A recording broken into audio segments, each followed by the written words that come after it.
को प्रेम भरी राधे राधे। हमारे भक्ति चैनल नमामि गंगे में आप सभी का हार्दिक स्वागत है। आज हम आपके लिए माघ मास की एक पावन कथा लेकर के आए हैं जो मन को शांति और जीवन को दिशा देगी। माघ मास केवल एक महीना नहीं है, ये आत्मा को शुद्ध करने का पर्व है। जिस प्रकार अग्नि सोने को तपाकर शुद्ध करती है, उसी प्रकार माघ मास मनुष्य के पापों को नष्ट करता है। आइए आज जानते हैं माघ मास की एक पावन और प्रेरणादायक कथा। प्राचीन समय की बात है, एक गांव में एक निर्धन ब्राह्मण रहते थे। उनके पास न धन था न वैभव, पर उनके हृदय में भगवान विष्णु के प्रति अटूट श्रद्धा थी।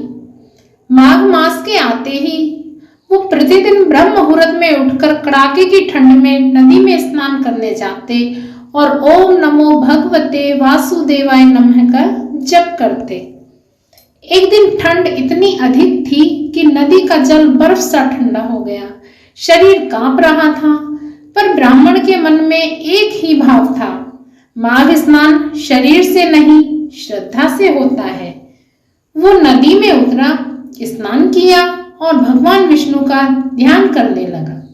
उसी समय आकाश से एक दिव्य प्रकाश प्रकट हुआ और एक देवदूत ने कहा कि हे ब्राह्मण, तुम इतना कष्ट क्यों सहते हो? तुम्हारे पास तो साधन भी नहीं है। ब्राह्मण ने हाथ जोड़कर कहा कि मुझे किसी वस्तु की चाह नहीं। माघ मास में किया गया स्नान मेरे जन्म जन्म के पापों को हर लेता है। ये कष्ट नहीं, मेरा सौभाग्य है। ब्राह्मण की ये सच्ची श्रद्धा देखकर भगवान विष्णु स्वयं प्रकट हुए और बोले कि जो व्यक्ति माघ मास में स्नान, दान और मेरा स्मरण करता है, उसके समस्त दुख समाप्त हो जाते हैं। भगवान के वरदान से ब्राह्मण का जीवन सुख में हो गया, पर उसने कभी अहंकार नहीं किया।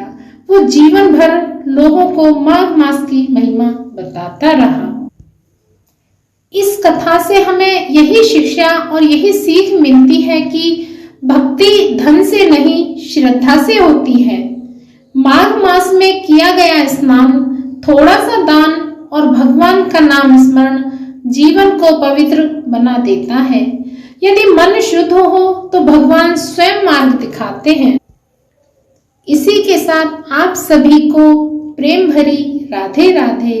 यदि आपको ये माघ मास की कथा पसंद आई हो तो वीडियो को लाइक करें, अपने परिवार और मित्रों के साथ शेयर करें और ऐसे ही भक्ति कथाओं, चालीसाओं और भजनों के लिए हमारे चैनल को सब्सक्राइब करना ना भूलें। ओम नमो भगवते वासुदेवाय नमः।